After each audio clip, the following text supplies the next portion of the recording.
Bueno, buenas noches a todos. Muchas gracias por todos los que se han conectado a esta una de las actividades que hemos decidido hacer un webinar en conjunto de tres comités de la Federación Argentina de Cardiología, del Comité de Arritmias. Mi nombre es Fernando Peñafort y estoy como presidente. La doctora va a estar también modulando la presidenta del Comité de Medicina Nuclear, la doctora Agustín Spampinato, y el doctor Guillermo Aristimuño el Comité de Ecografía de la FAC. Hoy nos reúne un poco charlar sobre una de para los electrofisiólogos y los que ponemos dispositivos cardíacos, una de las preocupaciones más grandes dentro de las complicaciones que son las infecciones. Un poco le quisimos dar este enfoque multidisciplinario en el diagnóstico y el tratamiento. Vamos a empezar con un caso clínico y después vamos a seguir con cuatro disertaciones que vamos a ir presentando en el transcurso de las mismas. Ahí te doy la palabra, Guillermo, para presentar el caso clínico. ¿Qué tal? Buenas noches a todos. Tenemos el gusto de que el caso clínico lo presente Alba Violino, que es miembro de mi comité, es fellow de ecocardiografía del Sanatorio Allende, es médica cardióloga, así que te escuchamos, Alba. Hola, buenas tardes. Muchísimas gracias por la invitación. Ahí comparto pantalla.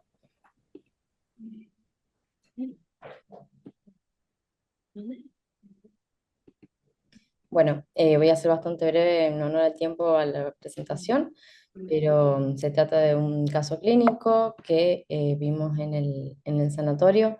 Es un paciente masculino de 48 años de edad que tiene antecedentes de artrosis sistémica con afectación cardíaca y es portador de un marcapaso CDI desde hace más de 20 años. Por una taquicardia ventricular que había tenido documentada en el Holter, y también tenía un bloqueo AB de alto grado. Y el último recambio de fuente había sido hace ya varios años, más de 6 años, y tenía uso crónico de corticoides. Actualmente este paciente presentaba un síndrome febril de 2 semanas de evolución ya prolongado, había estado internado en el interior de la provincia con un diagnóstico de neumonía y había recibido ya 7 días de tratamiento antibiótico endovenoso en esa internación sin resolución del cuadro. Como seguía febril persistente, es derivado de nuestro nosocomio y de rutina se le toman al ingreso hemocultivos que desarrollaron 2 de 2 Staphylococcus aureus, y en la tomografía de tórax que se realizó se observaba también el proceso neumónico, y dentro de los métodos complementarios que se utilizan en la evaluación del síndrome febril se le solicita un ecograma transtorácico que lo realizamos.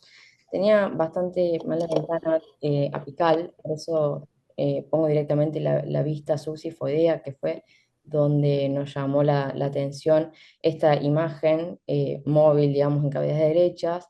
Nos quedaba duda si estaba asociada al cable del marcapaso o en la válvula tricúspide, pero era bastante llamativa, por lo que se realizó ese mismo día un ecograma transesofágico, que acá les muestro los videos. Se ve una gran masa móvil, probablemente adherida al cable de marcapaso, como vemos acá.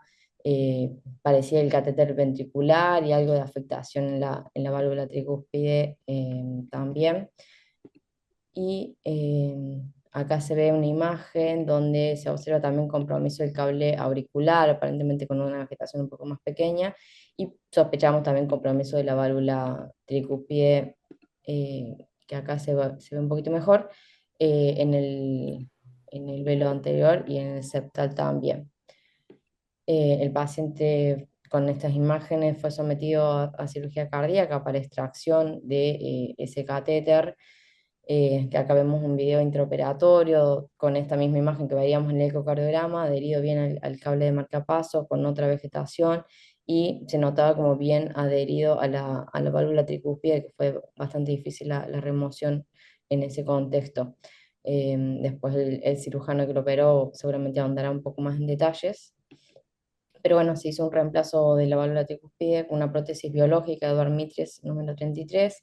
Se hizo la exéresis del cable de cardiofibrilador, y en ese mismo momento, como intercurre con un bloqueo AB completo, se implanta directamente en marcapaso con electrodos epicárdicos, cumple tratamiento antibiótico dirigido con un esquema de trimetoprima sulfamethoxazol con ciprofloxacina y se planea en un segundo tiempo hacer una colocación de un desfibrilador subcutáneo. Eso es todo el caso. Muchas gracias. Y ahora, nena, ¿cómo es? Bueno, muchas Perfecto. gracias por el caso. Ahora vamos a seguir con la presentación de la doctora Elizabeth Enciso, que es médica cirujana, cardióloga, especialista en electrofisiología y está a cargo del área de marcapasos y cardiofiladores del Hospital Interdistrital Evita de Formosa. Ella nos va a hablar de prevención y tratamiento de las infecciones asociadas a dispositivos cardíacos de la visión desde la electrofisiología. Muchas gracias, Elizabeth. Bueno, buenas noches a todos. Muchas gracias por la invitación a esta charla y en virtud del tiempo, aclarar que no tengo conflictos de interés. El tema de las infecciones en los dispositivos implantables se trata de infecciones graves, generalmente asociada a una alta morbilidad y mortalidad, llegando hasta una mortalidad del 70% en aquellos casos que no son adecuadamente tratados. La electrofisiología ha avanzado mucho y por lo tanto se ha ampliado mucho las indicaciones de los dispositivos implantables, ampliando el campo sobre todo a los adultos mayores y a pacientes con mayores factores comórbidos, lo que los predispone aún más y los vuelve más vulnerables a este tipo de complicación. Además, tenemos que tener en cuenta que tiene un alto impacto económico a nivel salud, ya que cada infección de marcapasos equivale a un costo de $24.000 y de cardiofibriladores implantables alrededor de $57.000. Tenemos en nuestro país varios estudios que se han realizado en cuanto a endocarditis infecciosa, desde el EIRA 1 a EIRA 2 y pasando al EIRA 3, que fue publicado últimamente en el año 2018. Tenemos que las infecciones asociadas o endocarditis infecciosa asociada a dispositivos fue incrementándose del 1,2% al 5,3% y en el último análisis estadístico llegó hasta el 12,6%. También hubieron varias revisiones que se realizaron por el doctor Fernández Josés, un seguimiento de endocarditis infecciosa desde el año 1998 al 2022, donde se logró constatar que había una infección relacionada a dispositivos implantables de alrededor del 19,5%. Entonces, ¿cómo vamos a clasificar a estas infecciones? Las infecciones podemos clasificarlas de acuerdo a la localización en infecciones locales o infecciones sistémicas. De ahí es muy importante separarlas y poder identificarlas para poder avanzar en el tratamiento adecuado. Las infecciones locales son aquellas que están simplemente localizadas a nivel superficial de piel en el sitio de implante del dispositivo. Puede ser una infección no complicada del bolsillo y de ahí progresar por continuidad, hacerse una infección complicada de bolsillo y posteriormente con afectación de los catéteres y de ahí evolucionar hasta una infección sistémica. De acuerdo a la patogenia, tenemos que puede ser de dos tipos, por infección por continuidad de piel posterior a la colocación. Generalmente este tipo de infecciones son agudas, se producen dentro de los 30 días del implante o secundarias a bacteriemia de otro origen por siembra hematógena, que estas son de una evolución más tórpida, más larga, generalmente son después de los 12 meses. ¿Cuáles son los factores de riesgo que predisponen a las infecciones de los dispositivos implantables? Tenemos factores asociados al huésped, al dispositivo y al tipo de procedimiento. Al huésped tenemos que son la edad avanzada, los trastornos comórbidos como la diabetes mellitus, la insuficiencia renal, la insuficiencia cardíaca, la inmunosupresión del paciente, también la presencia de anticoagulación previa del paciente, el tratamiento crónico con corticoides. Los factores asociados al dispositivo están relacionados a antecedentes de infecciones previas del dispositivo, también a la presencia de cables o electrodos abandonados en las cavidades cardíacas. Y aquellos factores asociados al procedimiento es aquel paciente que ha tenido fiebre en las 24 horas posteriores al implante, también la colocación de marcapasos transitorios previo al implante y la ausencia de profilaxis antibiótica antes de implantar el dispositivo. Es así que en la guía, en la última revisión que se realizó, el Up to Date del American Heart, se ha evaluado también cuáles son los factores de riesgo y se ha tenido en cuenta al estudio PADIT. El estudio PADIT lo que hizo fue evaluar, hacer un seguimiento de pacientes a quienes se le había colocado dispositivo implantable alrededor de más de 19.000 pacientes, en cuales se los dividió en distintos grupos donde se les administró antibiótico endovenoso en dosis incremental. Y fueron viendo, posterior al año de seguimiento, cuántos tenían infecciones asociadas al dispositivo. Ahí se pudo discriminar cuáles eran estos predictores, PADIT, que son procedimientos previos que le otorgaba un puntaje, la edad del paciente, la edad mayor a 70 años, la disfunción renal, es decir, que tengan un clearance menor a 30 mililitros por minuto, el estado de inmunosupresión del paciente y también el tipo de procedimiento, es decir, si era una colocación de un dispositivo de terapia de resincronización cardíaca o un marcapasos bicameral o unicameral, ya que no es lo mismo el tiempo de duración de cada uno de estos dispositivos, el tiempo de implante. Esto nos arroja un puntaje. De acuerdo al puntaje, tenemos que el paciente puede tener mayor riesgo si acumula un puntaje mayor a 7, lo que le da una probabilidad de 3,7% de tener infecciones posteriores al implante. Entonces, ¿cómo vamos a hacer el diagnóstico? Clínicamente el paciente puede tener fatiga, disnea, fiebre, eritema en la zona del bolsillo o también puede tener signos de flogosis, inclusive dehiscencia de sutura con ebulsión, digamos, del dispositivo y de los cables. Inclusive hay casos donde el paciente viene con el marcapaso en la mano sin exagerar por desconocimiento, por falta de atención posterior o seguimiento posterior al implante. Es decir, que es importante en la enseñanza y la profilaxis del paciente, ¿sí? En cuanto al diagnóstico, tenemos que nos basamos en la clínica y el gol estándar son los estudios microbiológicos, los hemocultivos, ¿sí? También los estudios por imágenes, donde tenemos el ecotraje esofágico, que es el gol estándar, y el estudio por emisión de positrones. En cuanto a los estudios microbiológicos, las cepas más frecuentes son los del estafilococo coagulasa negativos, estafilococo aureus, bueno, esto después lo va a hablar con mejor explicación, lo va a hacer la doctora Krieger, la infectóloga, pero nos remitimos a las pruebas diagnósticas. ¿Cuáles van a ser? Los hemocultivos. Los hemocultivos se deben realizar, ni bien sospechamos que hay infección del bolsillo, 3 extracciones espaciadas por 30 minutos de 3 lugares diferentes. Los cultivos locales de la herida se pueden realizar tomando muestras de los exudados, pero dentro del quirófano, cuando se hace la exéresis completa del dispositivo, nunca punción aspiración del bolsillo, por favor, y se tiene que enviar a cultivos de aerobios y anaerobios, tanto de los cables como de todas las secreciones que se puedan aspirar durante la extracción del dispositivo en quirófano. En cuanto al diagnóstico, tenemos que el otro gol estándar es el eco transesofágico, que tiene una especificidad y sensibilidad mayor al 90%, lo que nos va a permitir detectar vegetaciones sobre los catéteres. También hablábamos del diagnóstico por tomografía por emisión de positrones, que nos ayuda muchísimo en aquellos casos que son dudosos, que estamos dudando de si es una infección localizada o si es sistémica.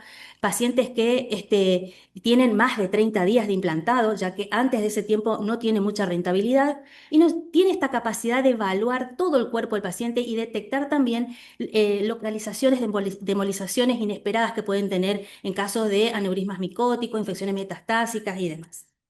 En cuanto al tratamiento, y tenemos que la revisión que se realizó y se publicó en el año 2023 del American Heart en cuanto a las infecciones de dispositivos implantables recomiendan que ante una infección del bolsillo o sospecha de infección del bolsillo se tiene que reunir y ser evaluado por el equipo que implantó el dispositivo. Tomar 3 muestras de hemocultivos, también solicitar marcadores inflamatorios sanguíneos y realizar un eco transesofágico si tenemos en el centro disponible. El paciente tiene que ser ingresado a la brevedad a quirófano para hacer la exéresis completa del dispositivo, cable, generador y mandar a cultivos. Hacer una remoción completa, esto se realiza en un quirófano especializado.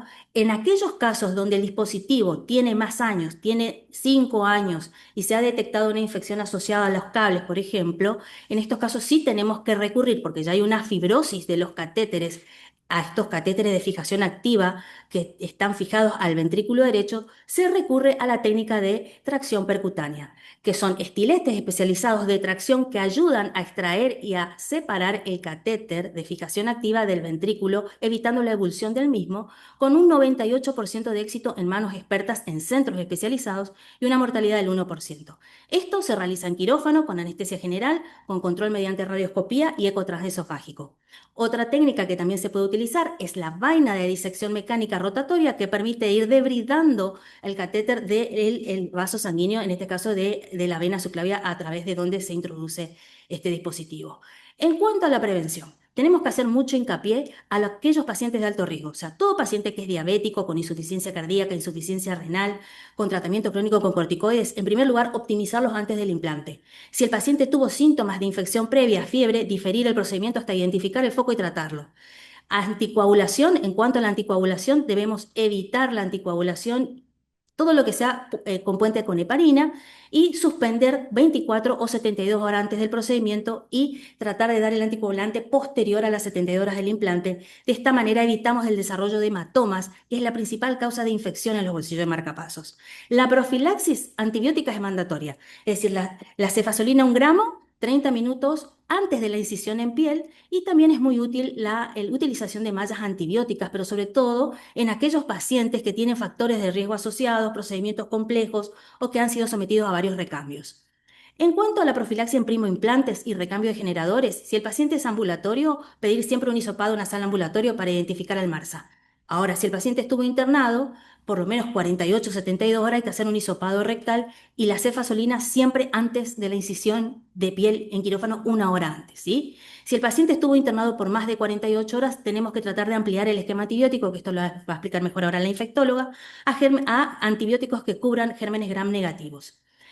Bien, en cuanto a los pacientes con alto riesgo de infección de estafilococos, que ese es el gran patógeno, en estos casos hacer la decolonización del paciente, ¿sí? Realizar baños corporales, la aplicación de mucoricina ungüento a nivel de las cavidades nasales, la administración de vancomicina 1 gramo 1 hora antes y mantener por 24 horas posteriores al procedimiento. Muy bien, una vez que hemos definido dónde está la infección del dispositivo, si es local, con hemocultivos negativos y ecotransesofágico negativo, se inicia el tratamiento antibiótico y se programa la extracción lo antes posible, extracción completa, catéteres y generador, y se inicia el tratamiento y seguimiento del paciente. Ahora, si tenemos un paciente con infección sistémica, con hemocultivos positivos y ecotransesofágicos, que puede ser positivo o no, y el paciente está estable, debemos iniciar el tratamiento, programar la extracción lo antes posible y empezar a hacer hemocultivos cada 72 horas. Una vez negativizado el hemocultivo, en ese caso ahí recién se procede a la recolocación de un nuevo generador, pero del lado contralateral al sitio anterior. Y si el paciente se encuentra con sepsis grave, iniciar el tratamiento antibiótico, programar la extracción lo antes posible y colocar marcapaso transitorio. Tras realizar los hemocultivos seriados cada 72 horas y se procede a esperar a la negativización de los hemocultivos y hacer el implante en el lado contralateral.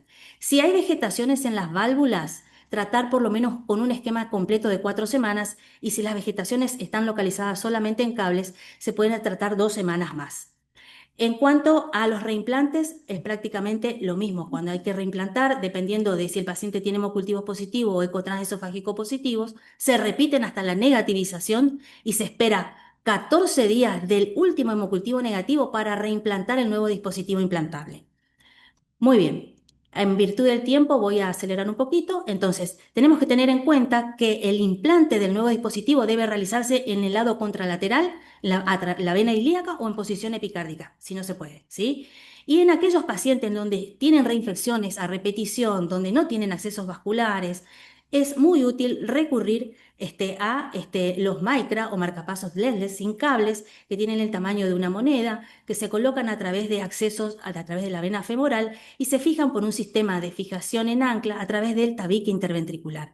Están dando muy buenos resultados y es una opción y solución a estos problemas. En aquellos pacientes que requieran un cardiodefibrilador implantable, se opta por el cardiodefibrilador subcutáneo. Y para terminar la charla, me gustaría concluir diciendo que la tasa de infecciones en los dispositivos está aumentando de un modo desproporcionado a la tasa de implantes. Esto se debe a la mayor edad de nuestros pacientes y a la mayor cantidad de factores comórbidos que poseen. Hay que tener en cuenta que debemos tener bien controlados los factores comórbidos antes de hacer el implante del dispositivo, es decir, si el paciente está en fallo renal, diabetes, estabilizar todos estos valores antes de poder o optimizar lo mejor que se pueda antes de hacer el implante. Evitar la formación de hematomas en los pacientes anticoagulados, evitando las terapias puentes con heparina y siempre que sospechemos o tengamos la certeza de una infección del bolsillo, tenemos que realizar hemocultivos antes de iniciar la terapia antibiótica, ¿sí? Y considerar el retiro del dispositivo completo en forma precoz ante la infección sistémica para evitar la progresión en infección sistémica. Importante recalcar que esto es un trabajo multidisciplinario entre el cardiólogo clínico, el electrofisiólogo, el cirujano, el infectólogo, ya que la toma conjunta de decisiones nos va a permitir una mayor sobrevida de nuestros pacientes. Eso es todo y muchas gracias por su atención.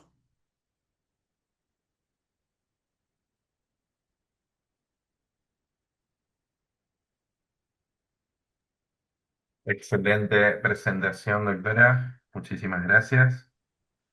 vamos a dar paso a los otros disertantes barra panelistas. Muy bien. Desde el comité de ECO nos va a estar acompañando Paul Vargas, cardiólogo ecocardiografista del servicio de ultrasonografía cardiovascular de la Trinidad Mitre y de Quilmes. Paul, ¿te escuchamos? Hola, ¿cómo están? Gracias por la invitación, un gusto. Ahora voy a compartir pantalla.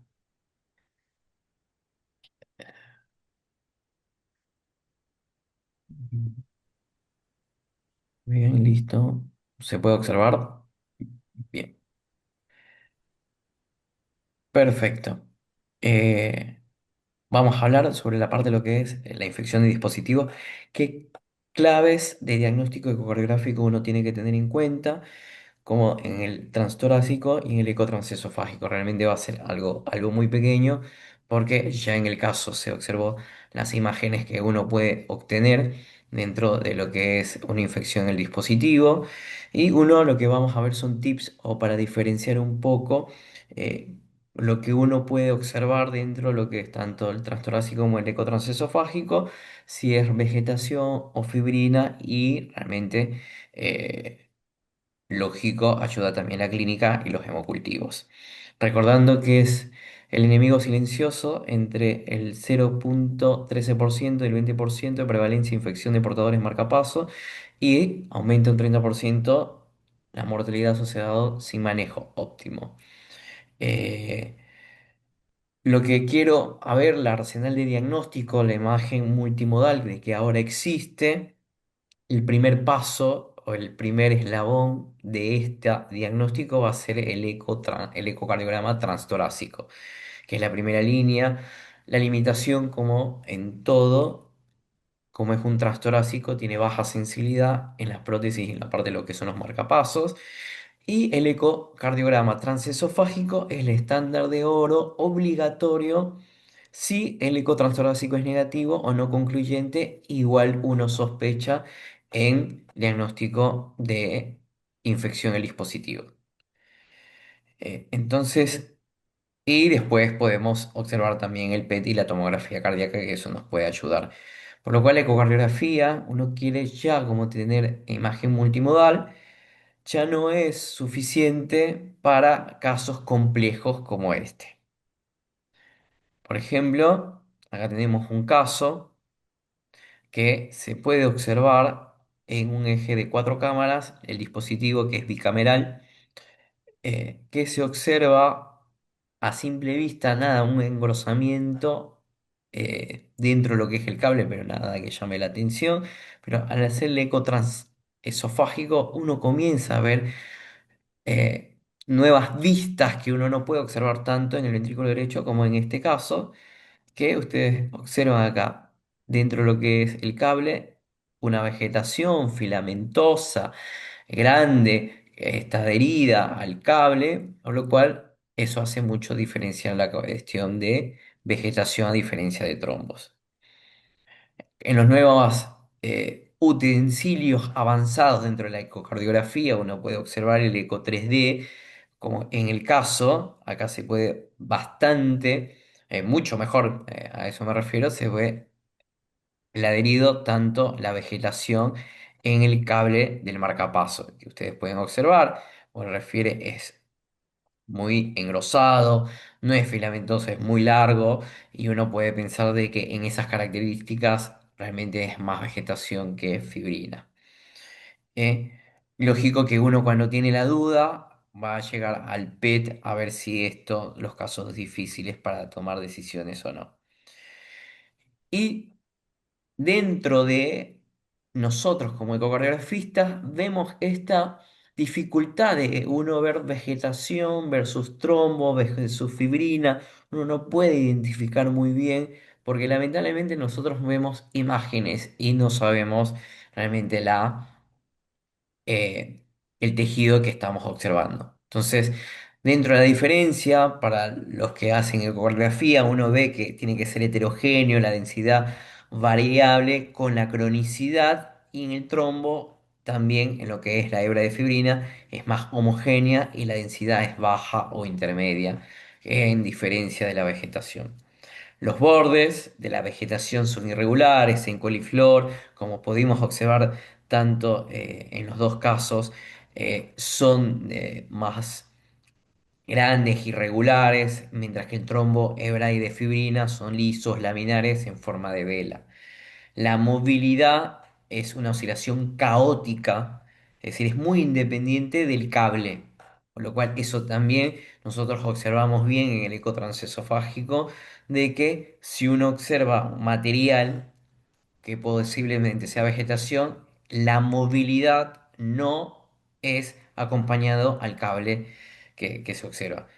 Y a diferencia de lo que es el trombo y la hebra de fibrina, que es más benigno, ese sí se mueve junto al cable y es una movilidad pasiva. Entonces, eso nos ayuda bastante ver esta diferenciación.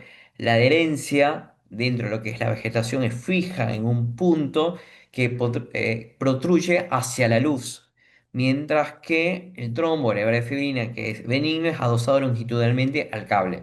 Es decir, se aleja, si uno ve el punto de inserción, se aleja hacia afuera, uno piensa que es más vegetación y uno que acompaña realmente o que ocupa la dirección del cable, uno piensa más en fibrina. La evolución tratamiento, por ejemplo, no regresa o crece. Y este puede reducirse si es un trombo con anticoagulación, que eso podríamos hacer, es decir, el tratamiento si uno piensa que tiene trombo o no. Otro signo que no está aquí añadido en el cuadro es que uno piensa más en trombo cuando son patologías de que un paciente tiene ectasia en la aurícula derecha, que sea realmente el ventrículo derecho deteriorado, y esto que haya humo, uno puede pensar de que sea más probable que tenga el paciente trombo.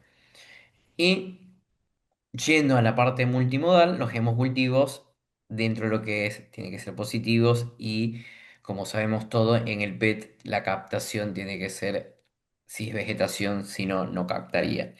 Por lo cual, las perlas, un 20% de los pacientes tienen hebras de fibrina veninas adheridas al cable y pueden exagerar la extensión y pueden pensar de que uno, al hacerle un control, sea una vegetación por más que no hemos tenido los hemocultivos. Entonces, no hay que dudar de que esto es un todo, la clínica, los cultivos, la parte infectológica y como ecocardiografista, el primer paso que siempre uno piensa son las imágenes como el ecocardiograma y el eco transesofágico, que es la perla de oro para uno pensar en infecciones. Ya lo hablaron, nada más quiero es nunca retrasar las decisiones, no estaré si hay un hemocultivo positivo y reimplante en el sitio quirúrgico, que es lo que habló la doctora, pero lo quería retomar porque nunca hay que retrasar. Si se ven hemocultivos positivos y uno piensa que en el ETE no se observó, bueno, no hay que esperarlo. A ese es el punto de que uno quiere repasarlo. Muchas gracias, ¿eh? Esto es cortito nada más para hablar la parte de lo que es ecocardiografía. Excelente charla, doctor Vargas. Muchas gracias por su presentación. Continuando con esta mirada multidisciplinaria, vamos a dar paso al doctor Víctor Mártire.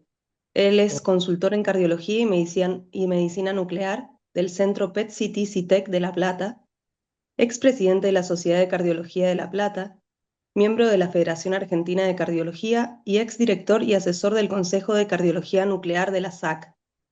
El doctor Mártire nos va a hablar acerca del rol de la medicina nuclear en el diagnóstico y en la toma de decisiones en las infecciones asociadas a dispositivos cardíacos implantables.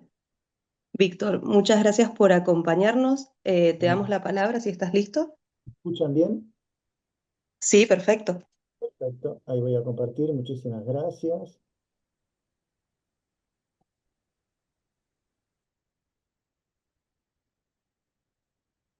Muy bien. ¿Se ve ahí? Sí, se ve. Bueno, como ya se dijo, hay que resaltar que la complejidad de los pacientes con probable endocarditis ha aumentado, pacientes más añosos, más complejos, múltiples procedimientos, múltiples dispositivos combinados, válvulas. Entonces, el escenario que tenemos en la época actual Nada tiene que ver cuando se generaron los criterios de Duke. Todo es más complejo y más difícil. ¿En qué pacientes está indicado el estudio molecular con FDG en este caso? En cualquier paciente que presenta un síndrome febril, hemocultivos positivos o negativos, clínica sospechosa de endocarditis y que tenga implantado una válvula o un dispositivo, o incluso en pacientes con fiebre de origen desconocido. El PET-CT fue posicionado tanto para prótesis como para dispositivos como un criterio mayor en las últimas vidas. Somos muy eficientes en el caso de los dispositivos para el diagnóstico de infecciones de bolsillo y un poquito menos eficientes para el trayecto de o los cables. Muy bien, en el año 2023 se actualizaron las guías europeas y no mejoró mucho en cuanto a la imagen el concepto. Sí mejoró mucho en los criterios bacteriológicos y en la inmunogenética. Y por suerte se sacó eso de los 3 meses que no tenía ningún tipo de aplicación. Podemos estudiar al paciente en cualquier momento, post cirugía o post implante. El objetivo es reducir el enorme porcentaje de endocarditis posible hacia una endocarditis negativa o ausente o una endocarditis definitiva. El concepto es aplicable tanto para prótesis como para dispositivos. Y esto es lo ideal, que el método molecular sirve para definir el criterio diagnóstico y operar o reemplazar el dispositivo lo más rápido posible según lo que tenga el paciente. El primer concepto que voy a dar es uno de los parámetros que nosotros informamos como importantes ante la presencia de una infección, que es la captación por el foco infeccioso. Todos estamos acostumbrados a escuchar la palabra SV, que es el índice de captación. Cuidado con este término. El SV está más o menos normatizado para prótesis. No así, no hay muchos trabajos de normatización para dispositivos. Los pocos trabajos que hay indican que el SV o la línea de corte para considerarlo infección es un poquito menor que para válvulas. Está cercano a 4,5, a diferencia del de prótesis, que era 5%, 5,56. Así que cuidados cuando le informan el índice de captación, no se puede superponer el de las prótesis al de los dispositivos. El de estos es un poquito más bajito. Y recordar que una endocarditis no es lo mismo que una infección tradicional. Después de cumplido el procedimiento infeccioso, el paciente queda con una parálisis inmunológica y un escenario inflamatorio sistémico que puede traer inconvenientes. ¿Cómo leer un PET actual ante la sospecha de endocarditis? En primer lugar, el foco infeccioso, donde esté. En segundo lugar, el sistema linfoide. Y en tercer lugar, la respuesta inflamatoria inmunológica, especialmente, como les voy a mostrar, de médula ósea y de vaso. Aquí tienen el ejemplo. Ante cualquier tipo de infección, sea donde sea, la respuesta es siempre hiperinflamatoria de médula ósea y vaso, con hipercaptación de la FDG, independiente de la captación que tenga en el lugar donde está infectado. Esta hipercaptación tiene dos connotaciones. Sensibiliza el diagnóstico de endocarditis y si no se corrige con el tratamiento óptimo, es un indicador de mal pronóstico. Así que no solamente tienen que ver el dispositivo, sino todo lo que está en el resto del cuerpo. El otro problema es cuando las buenas noticias no son tan buenas. Un alto porcentaje de pacientes con endocarditis probable viene con hemocultivo negativo. Esto es una pésima noticia, no una buena, porque si no tenemos diagnóstico etiopatológico, la mortalidad se duplica por lo menos. Muy bien, acá vamos a tener un ejemplo, un paciente que tenía un implante de dispositivo bicameral con hemocultivos negativos en 2 oportunidades, tratamiento antibiótico empírico y pidieron el PET como cuestión lógica para descartar la presencia de endocarditis. Fíjense para lo que sirve un PET, no solamente detecta múltiples captaciones inflamatorias en el catéter o los catéteres, sino que el paciente tenía también una de las complicaciones más frecuentes, que era embolismo sistémico, en este caso a pulmón. Muy bien, ¿qué pasa al revés? Cuando tenemos bacteriemia o cultivos positivos, pero sin evidencia de endocarditis en un estudio molecular. ¿Cuándo tenemos que tener cuidado? Muy simple, cuando el germen causal es el estáfilo. Cuidado con los pacientes que desarrollan estáfilo, aún con PET negativo en ese momento. Ahí tienen un ejemplo, un paciente nuestro, paciente con síndrome febril, estáfilo meticilina resistente, PET negativo. Lo que le recomendamos al equipo médico es que lo vigilen, que le repitan las ecografías. 35 días después desarrolla la vegetación en el catéter y destruye el bolsillo. Así que cuidado cuando el PET es negativo y la preciosa letáfilo. Muy bien, ¿por qué el estáfilo? Bueno, ya lo mencionaron, induce y se pone resistente a través de la trampa de neutrófilos y los biofilm. Es el germen al que todos le tenemos miedo, incluso a partir de las imágenes moleculares. Bueno, ¿qué sensibilidad y especificidad tenemos? Recuerden que para los dispositivos es muy buena para el bolsillo, es un poquito más baja para el trayecto de catéter, pero la especificidad es alta. Y la curva de ROC también es un poquito más aplanada con respecto a la de las prótesis. Tiene aplicación clínica porque llega hasta 0,75, 0,72, así que es un método aplicable. Al PET se llega siempre. Hay dos formas de llegar, o más rápido o más lento. Cuando el paciente tiene una infección localizada, como por ejemplo el bolsillo, vamos a llegar seguramente al PET. Si el paciente tiene estabilidad clínica, lo vamos a hacer el procedimiento de corrección del bolsillo, retiro del dispositivo, pero no nos apura. El problema es cuando tiene infección con compromiso sistémico. Ahí el PET tiene que ser solicitado con más premura. Bueno, vamos a ver que los enfermos, como dije en la primera diapositiva, son muy complejos, como este paciente. Dos endocarditis por estenosis aórtica previa, dos prótesis infectadas, insuficiencia mitral severa, marcapaso bicameral y angioplastia digestiva con síndrome anémico severo, síndrome febril y tratamiento de 23 días con antibióticos. Vegetaciones en el eco, en los cables de marcapaso y una válvula mitral engrosada también sospechada de infección. ¿Por dónde arrancamos? Este es el tipo de enfermo que nos toca hoy en la actualidad. Miren lo que mostró el PET. O sea, el mensaje es que es más útil para otras cosas también. Múltiples captaciones, 21 cuando retiraron el dispositivo, pero también tiene infectada la vía central. El paciente estuvo 23 días con antibiótico y no le rotaron la vía yugular. Eso es importante para el reimplante del dispositivo porque es una puerta de reentrada. Cuidado con esto, no reimplanten un dispositivo en un paciente que sigue infectado. El PET es muy útil para esto. Para dispositivos de asistencia mecánica el tema es mucho más complicado, simplemente por la condición hemodinámica del paciente. La infección es igual, se diagnostica igual en todo el trayecto, pero el paciente es mucho más complicado por la condición hemodinámica que justifica el apoyo del dispositivo. Y el otro aspecto interesante del PET es en el reimplante del dispositivo. Si hay algo que tiene bueno el PET es el altísimo valor predictivo negativo. Cuidado con reimplantar un dispositivo cuando hay una reentrada o una infección persistente intratorácica o extratorácica.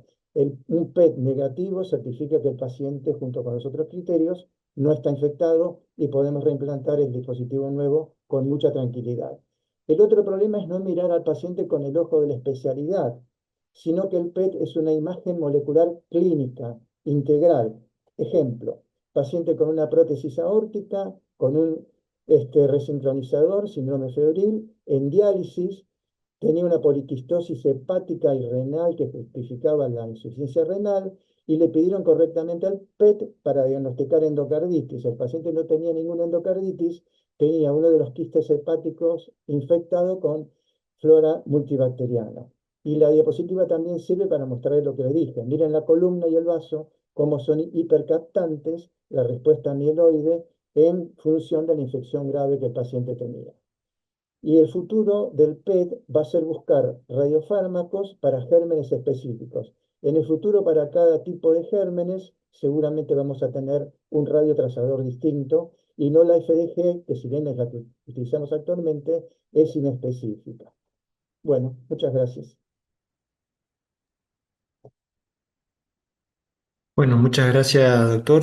La verdad que nos ayuda a entender un poco este proceso y bueno, siguiendo un poco con esta visión multidisciplinaria y sin duda que una de las especialidades más importantes en esto es la infectología, así que también hemos convocado a una infectóloga, la doctora Krieger Sonia, que es médica electrofisióloga, también del Hospital Interdistrital Evita de Formosa. Nos va a hablar un poco del abordaje infectológico de las infecciones asociadas a prótesis cardíacas implantables. Muchas gracias, Sonia, y te damos la palabra.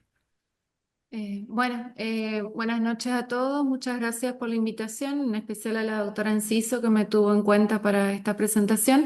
Primero aclarar que no soy electrofisióloga, soy médica infectóloga solamente. Bueno, en mi caso voy a hablar del abordaje infectológico de las infecciones asociadas a dispositivos cardíacos implantables. Bueno, como ya más o menos se vino diciendo, es una complicación grave que se asocia a una mortalidad y morbilidad significativa. Tiene una incidencia aproximadamente del 1,19%, que si bien es baja, tiene una mortalidad sin tratamiento adecuado del 70% versus 18% en el paciente que es tratado adecuadamente. Perdón que las diapositivas quedaron medias, las letras, las palabras medias desorganizadas. ¿Cómo podemos clasificar las infecciones asociadas a dispositivos? Tenemos las infecciones localizadas, que pueden ser superficiales cuando hay solo una afectación de la piel y del tejido celular subcutáneo, cuando no hay una comunicación con el reservorio. Y tenemos también aisladas del reservorio que no son complicadas, que es donde vamos a ver eritema, edema, aumento de la temperatura sobre el dispositivo, sobre el reservorio, incluso dehiscencia de la herida y en muchos casos, como se ve en la imagen, una exposición del reservorio, y también podemos encontrar fístulas con secreción purulenta. En las infecciones sistémicas ya vamos a encontrar signos y síntomas de bacteriemia en el paciente, fiebre, escalofríos, astenia, dinamia. A estas las podemos clasificar en con o sin infección del reservorio, y también podemos encontrar que tengan vegetaciones en la válvula tricúspide y pulmonar o en los electrodos del dispositivo como no. Y dentro de la patogenia también mencionar que las podemos clasificar en local, que generalmente son las agudas y son las más frecuentes, que es cuando se produce por el ingreso de bacterias de la flora microbiana de la piel durante la incisión, y remota, que es menos frecuente cuando se produce secundaria a una bacteriemia desde un foco distante. Con respecto a los gérmenes prevalentes, la mayoría de los casos producidos por gérmenes gram positivos, más del 60 al 70% corresponde a gérmenes gram positivos, sobre todo Staphylococcus coagulasa negativo, que la mitad son meticilino sensibles, después en otra proporción igual meticilino resistente. El Staphylococcus aureus sigue en segundo lugar, también más o menos con la misma proporción entre meticilino sensible y meticilino resistente. Los gram negativos, la verdad que tienen una baja tasa, menor del 9%, en menos del 1% pueden ser causadas por hongos como Candida y Aspergillus, y vamos a tener un 13% que son cultivos negativos, que puede ser asociado a que el paciente recibió previamente tratamiento antibiótico o gérmenes de lento crecimiento que no crecen en cultivos convencionales, que son los típicos gérmenes llamados fastidiosos. Con respecto a los factores de riesgo que ya mencionó la doctora Enciso, para infecciones asociadas a catéter tenemos modificables y no modificables. Dentro de los modificables tenemos los asociados al paciente, que es el antecedente por haber presentado fiebre en las últimas 24 horas o un foco infeccioso no resuelto, alguna lesión en la piel en el sitio de inserción que puede aumentar la colonización bacteriana, las terapias puentes con heparina, los anticoagulantes orales que pueden aumentar el riesgo de presentar un hematoma, que es un factor mayor de sobreinfección. Con respecto al procedimiento quirúrgico, los procedimientos prolongados, la presencia del hematoma, el antecedente previo de un procedimiento, la inexperiencia del cirujano o el uso de marcapasos temporales puede aumentar el riesgo también. Y con respecto a los no modificables, en el caso del paciente, el fallo renal crónico, el uso de corticoides, la historia de infecciones previas, una insuficiencia cardíaca con una clasificación mayor de 2 del New York Heart Association, la presencia de otras comorbilidades como pacientes oncológicos o diabéticos, son más factibles de presentar infecciones asociadas al dispositivo. También relacionados al procedimiento, las reaperturas de dispositivos para revisión o los procedimientos de upgrade también son factores de riesgo no modificables. Con respecto al estudio PADIT, bueno, no me voy a explayar mucho más en eso porque ya la doctora Enciso hizo hincapié en eso, pero solamente eh, dejar como relevancia que no hay diferencias significativas entre el uso de la terapia de la profilaxis convencional con cefazolina solamente versus el uso de cefazolina más banco, más la irrigación con antibióticos del dispositivo, más la prolongación de los antimicrobianos posterior a la cirugía. Y bueno, este estudio dejó esta escala de riesgo para estratificar al paciente dentro con el riesgo que tienen de infección del dispositivo dentro del año de realizado el procedimiento. Hay otro estudio también muy interesante que es con respecto al uso de mallas antibacteriales en dispositivos cardíacos implantables. Este fue un estudio que se realizó en el 2019, multicéntrico, que abarcó 6.943 pacientes.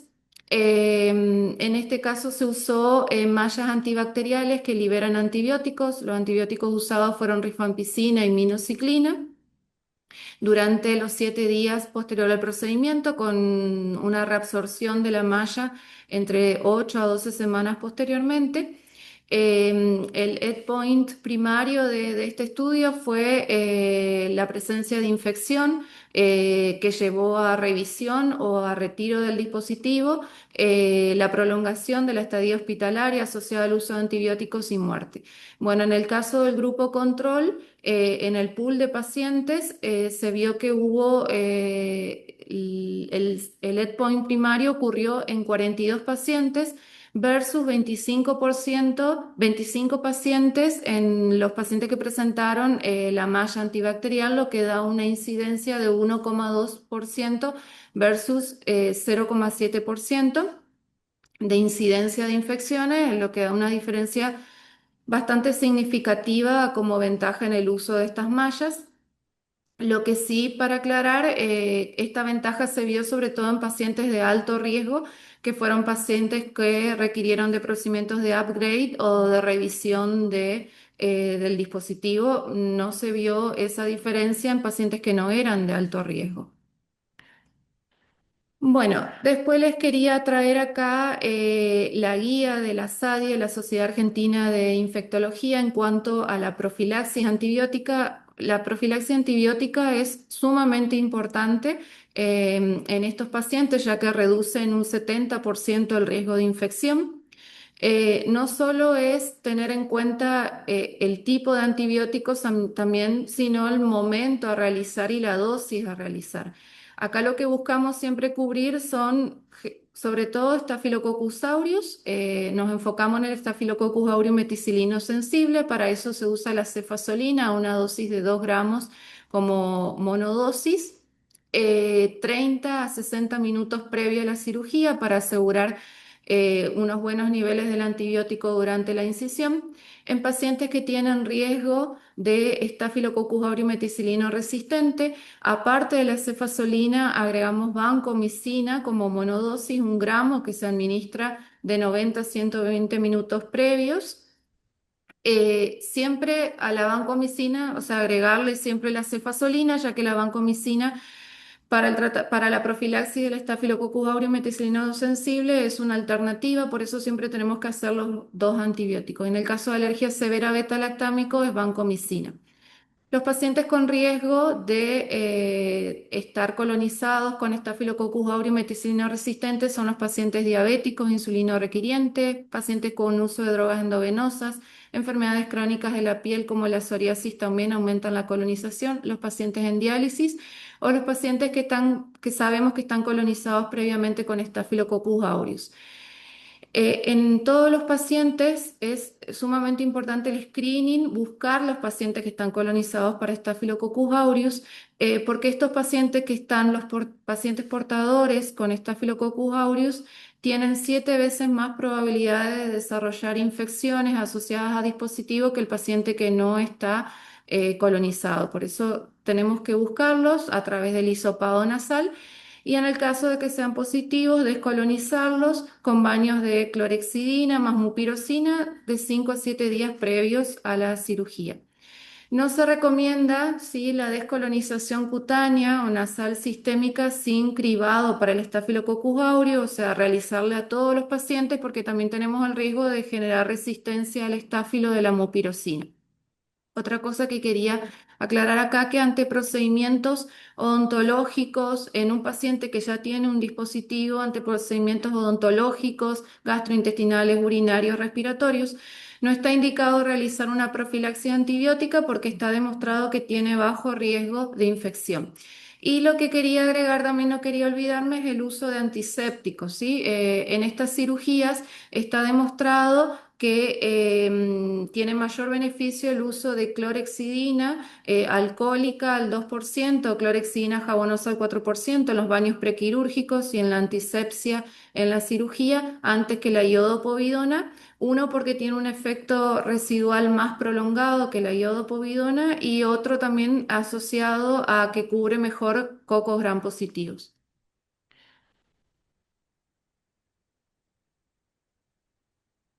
Eh, bueno. Bueno, con respecto al diagnóstico, los pilares son pilares fundamentales son las manifestaciones clínicas, los estudios microbiológicos y diagnóstico por imágenes. En el caso de manifestaciones clínicas, bueno, más o menos lo que ya veníamos diciendo, en el caso de una infección localizada del generador, vamos a ver edema, eritema, calor, aumento de la temperatura, formación de fístula, exposición del dispositivo. Y después también tenemos las asociadas a endocarditis infecciosa. En este caso, según los criterios de Duque, podemos clasificarlo en definidas, posibles o descartadas. Con respecto a el diagnóstico microbiológico, como bueno, ya se mencionó, al menos se deben tomar 3 hemocultivos siempre antes del inicio de antibiótico, porque acá es sumamente importante tener el rescate microbiológico para después dirigir el tratamiento antibiótico. Y siempre con un tiempo por lo menos de 20 a 30 minutos, ya que a veces las bacteriemias son intermitentes, entonces es una buena forma de aumentar la rentabilidad diagnóstica. Los cultivos del dispositivo extraído también deben ser enviados para cultivar. Después de la remoción del catéter está sugerido tomar hemocultivos dentro de las 48 a 72 horas porque pueden producirse bacteriemias y en ese caso se prolonga el tratamiento antibiótico. Dentro de los biomarcadores, la procalcitonina es el que ha demostrado mayor beneficio en cuanto al diagnóstico de endocarditis asociadas a dispositivos, sobre todo cuando está asociado al Staphylococcus aureus. Cuando hay sospecha de endocarditis o endocarditis definida, es también recomendado solicitar al servicio de bacteriología que incrementar el tiempo de incubación de los cultivos de 10 a 14 días para poder tener rescate de algunos gérmenes que son de lento crecimiento. Después también está demostrado una cierta utilidad de la sonicación para el diagnóstico y está desaconsejado el cultivo o las tomas de muestras de secreciones de las fístulas porque tienen alto riesgo de contaminación con la flora microbiana de la piel y muchas veces no son compatibles con el germen que realmente está produciendo la infección. Y como último en esta diapositiva, volver a recalcar algo que ya dijo la doctora Enciso, evitar la aspiración percutánea de los reservorios por el riesgo de inoculación bacteriana durante el procedimiento. Bueno, con respecto a la... Doctora, disculpe Sí, que la interrumpa. No sé si usted ha pasado de diapositiva sí. ahora mismo porque no sigue estando la anterior. Ah, Sí, si no, lo que podemos hacer es, disculpen, ahí. ahí va. Ah, no vieron la Yo diapositiva sí veo, previa. pero Ah, quedó bien. pausado nomás. Y ahora en esta. Ahí. Ahí. Bien. Ahí está. Sí, ahí está compartido. Bien. Gracias. Con respecto a el paciente con una sospecha de endocarditis infecciosa asociada a dispositivo, en el caso de cumplir los criterios de endocarditis infecciosa definitiva, bueno, iniciar siempre el tratamiento antibiótico empírico cubriendo sobre todo Staphylococcus aureus meticilino resistente y bacterias gram negativas. La indicación de remoción en estos casos es decisiva, ¿no es cierto?, cuando hay afectación definitiva del dispositivo.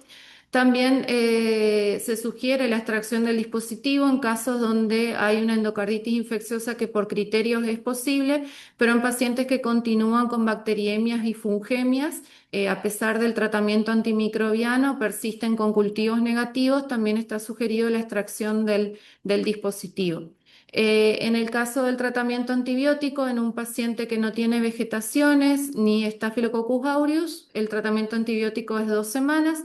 Cuando presenta vegetaciones y o Staphylococcus aureus en los hemocultivos, se hacen 4 semanas de antibiótico y en los casos de embolias sépticas o que el paciente presenta previamente una válvula protésica, ya el tratamiento se extiende a 6 semanas. Bueno, acá hay dos preguntas que deberíamos hacernos. ¿Cuándo es el momento para extraer el dispositivo? Lo antes posible, ¿sí? Dentro de las 72 horas está visto que hay mejores resultados cuando se extrae lo más tempranamente posible.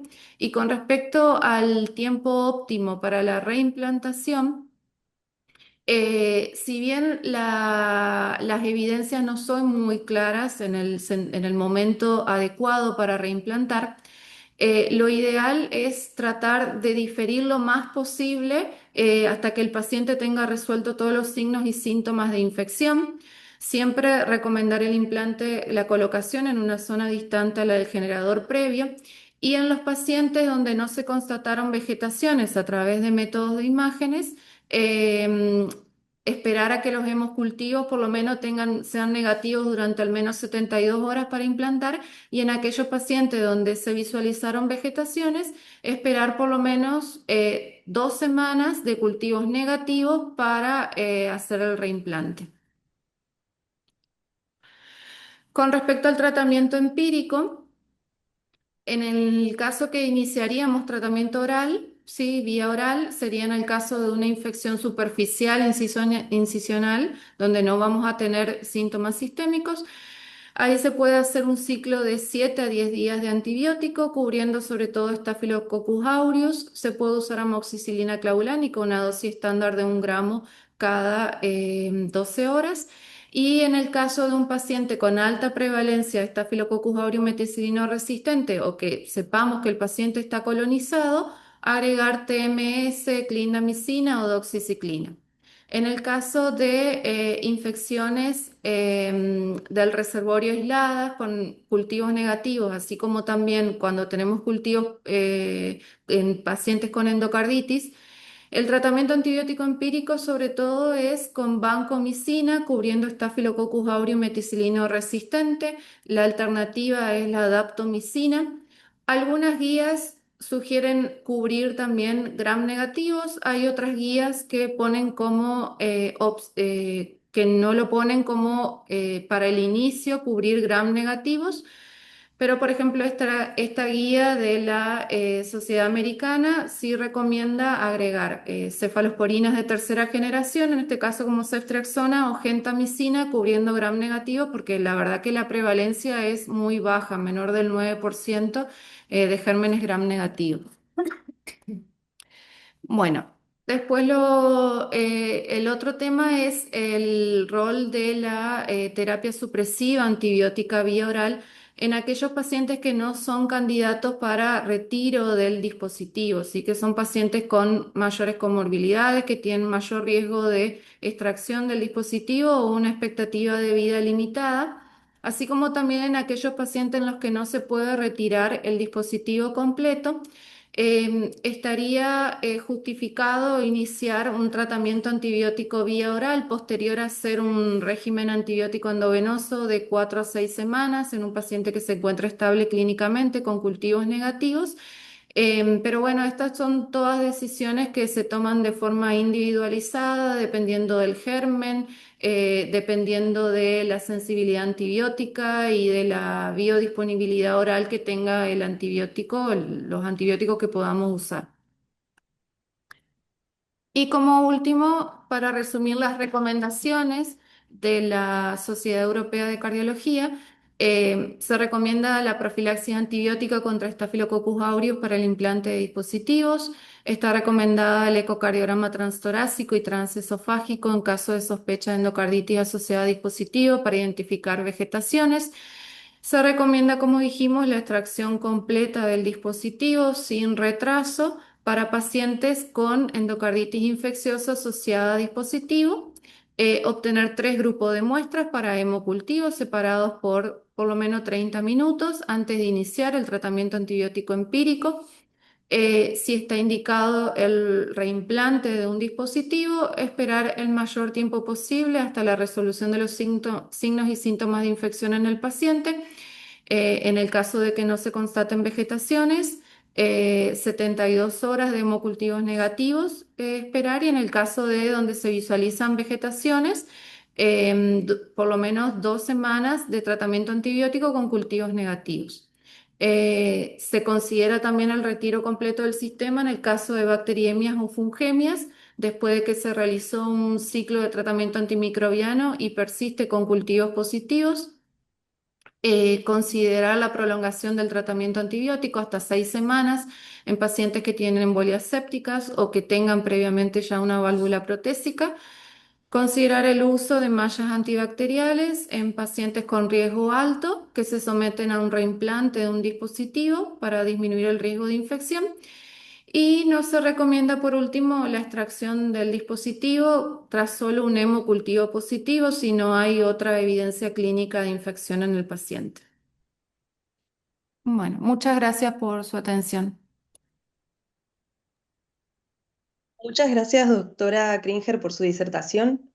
A lo largo de las exposiciones pudimos recorrer un tema complejo desde distintas perspectivas, viendo la importancia del trabajo en equipo multidisciplinario.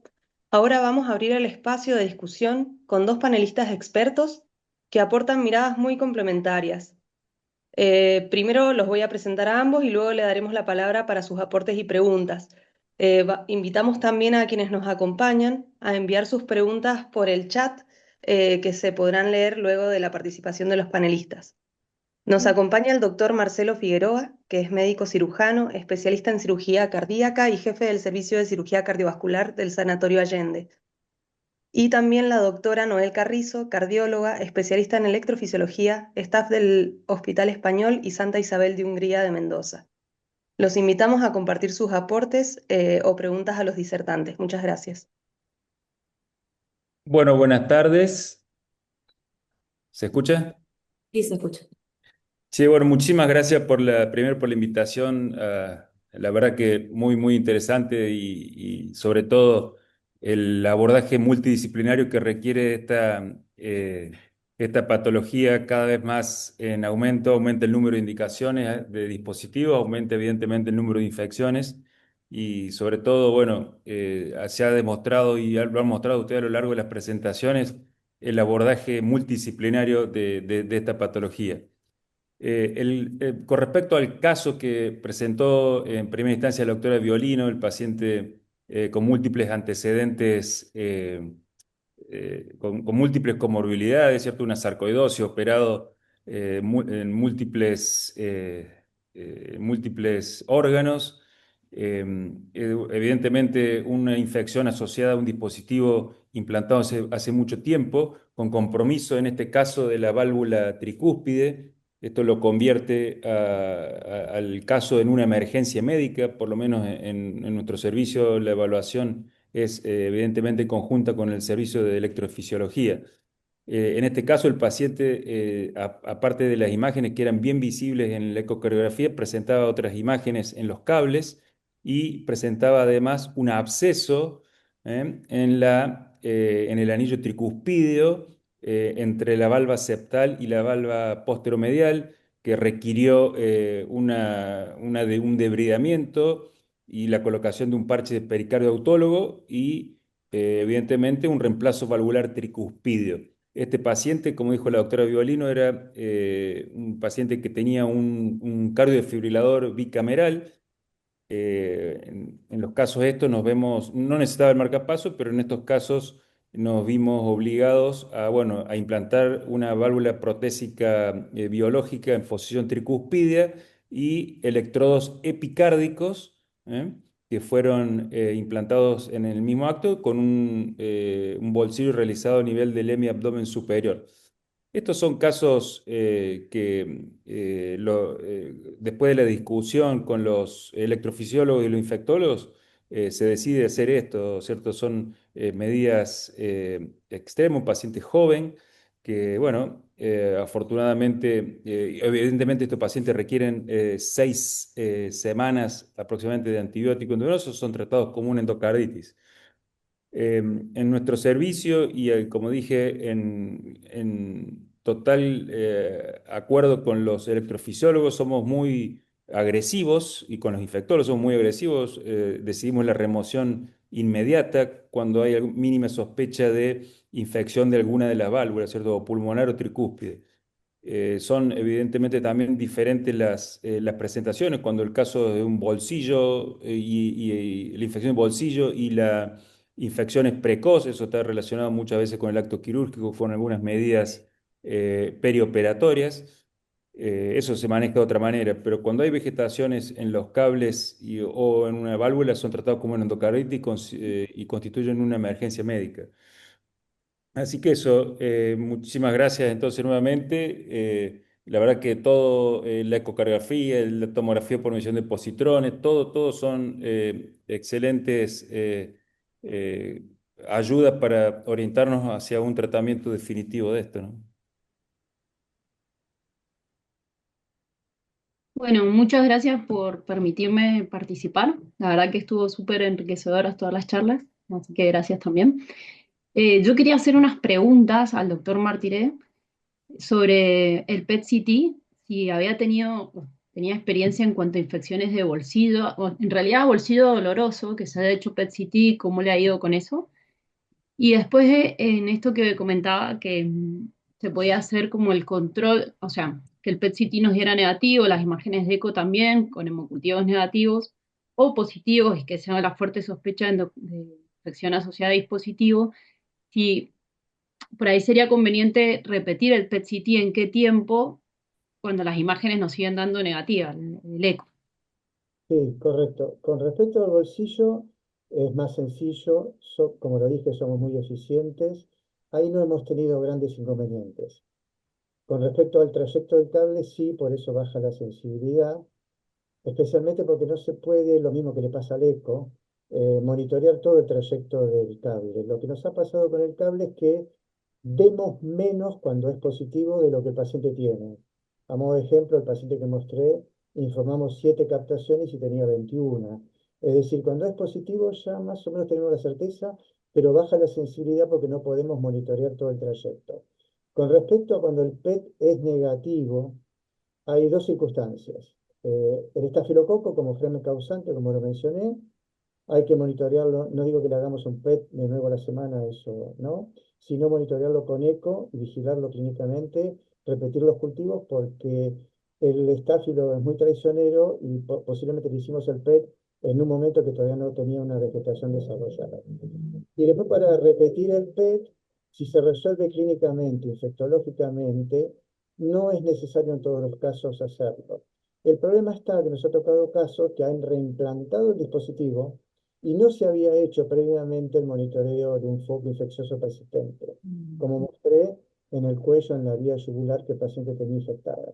Si a ese paciente se le removía el dispositivo y se le colocaba otro, bueno, posiblemente con el antibiótico podríamos lograr un hemocultivo negativo, pero eso no era garantía que el foco no produjera una infección. No tienen que tener ningún temor en repetir el PET para estar seguro para el reimplante del dispositivo, pero para nada. La radiación que el paciente absorbe es mínima, hay disponibilidad de PET, por suerte ahora en todo el país, y lo que tiene un altísimo valor predictivo negativo, casi del 100%. Entonces uno junto con la clínica, los cultivos y un PET negativo, ya se queda tranquilo que puede reimplantar el dispositivo o que no tiene más infección. Y eso para este tipo de pacientes. Y los más complejos, los combinados, los que han hecho endocardite de válvula tricuspidia o pulmonar, es muy importante, porque es la única forma molecular e imagenológica de certificar que el antibiótico fue efectivo. Así que no tienen que tener ningún inconveniente repetir un segundo PET. ¿Cuándo hay que repetirlo? Va a depender del paciente. No hay un tiempo, porque va a depender de lo que tiene, la clínica, cómo evoluciona, el tipo de antibiótico, el tipo de germen, etcétera. Sí, yo estaría muy atento cuando el germen es el estáfilo y especialmente el meticilino resistente. Con el meticilino resistente hemos tenido muchos inconvenientes, muchos PET negativos que después se infectan a los 30 o 40 días. Pero bueno, vuelven a tener fiebre, los cultivos vuelven a ser positivos, etcétera, etcétera. Hay otros elementos que no dependen de la imagen que orientan al clínico, ¿no? Y como dijo el doctor Figueroa, acá lo que vale es el trabajo multidisciplinario y la conducta no se toma solo por el resultado de la imagen del PET, de ninguna manera. Eh, Más en dispositivos, no lo hacemos con válvulas, menos lo hacemos con dispositivos. Hay que ser muy cauteloso y retirar el dispositivo lo más pronto posible, especialmente cuando van con compromiso sistémico, cuando se le hizo un PET y la respuesta hiperinflamatoria de la columna es muy elevada, o cuando el tratamiento antibiótico no es eficaz y el paciente sigue con fiebre, síntomas y cultivo positivo, obviamente, ¿no? Ujú. Lo que hace es el diagnóstico focalizado de la localización y la intensidad de la infección, pero por sí solo no define la conducta. Lo que hay que hacer es el trabajo multidisciplinario. Perfecto, gracias. Y puedo, no sé si puedo hacer unas preguntas más. Sí, si querés una preguntita más, Noel, pues estamos con un tiempo medio pasadito. Bueno, la doctora Krieger le quería preguntar en cuanto a la evaluación clínica, en las infecciones superficiales versus infecciones de bolsillo, clínicamente, si hay, en qué puntos nos podemos basar, por un lado, y por otro lado, la sonicación, si se está utilizando, si se utiliza en laboratorio, si es común, o hay que aclarar que hay que pedir distinto. Bueno, con respecto a la zonicación, bueno, acá en Formosa no tenemos experiencia. Es útil sobre todo en pacientes que tuvimos hemocultivos negativos y en enviar las muestras del dispositivo, ¿no es cierto?, para zonicación, por ahí para gérmenes que son de difícil crecimiento en cultivos convencionales, la zonicación podría ser útil, pero también es muy tiempo dependiente, ¿sí? Los resultados arrojan varias semanas, por eso por ahí es difícil para realizar un tratamiento dirigido. Con respecto a las manifestaciones clínicas, sí, la verdad que por ahí es difícil definir, diferenciar una infección superficial cuando es superficial y no hay afectación del dispositivo. Generalmente la infección superficial de la incisión se presenta en los primeros 7 días con eritema, edema alrededor de la lesión. Cuando ya hay un compromiso del bolsillo, del reservorio, ya el eritema pasa a ser mayor, incluso ya puede el paciente empezar a presentar fiebre, ya vamos a ver por ahí en algunos casos la presencia de una fístula cuando es más crónico y la dehiscencia de la herida, ¿sí? Siempre un dispositivo que está expuesto se considera que está infectado. Ujú. Perfecto. Bueno, muchas gracias. Bueno, muchas gracias a todos por razones del tiempo que nos hemos pasado. Bueno, quería agradecerles a todos, ha sido un esfuerzo entre los tres comités para armar esta mesa, pero creo que es muy útil para los que ponemos dispositivos. Sabemos que esta es una de las complicaciones que menos nos gusta porque la solución es compleja de todo punto de vista, principalmente obviamente para el paciente, porque extraerle un dispositivo es un riesgo, dejarle el dispositivo y está infectado, el riesgo es mayor. Así que bueno, siempre estas decisiones, tomarlas en conjunto y pensarlas en conjunto, siempre nos da un poco más de alivio de que estamos haciendo las cosas lo mejor posible por el paciente. Así que bueno, creo que ha sido útil para todos, así que les agradezco y muchas gracias. Hasta luego, buenas noches. Chao, Gracias a muchas todos. gracias, buenas noches.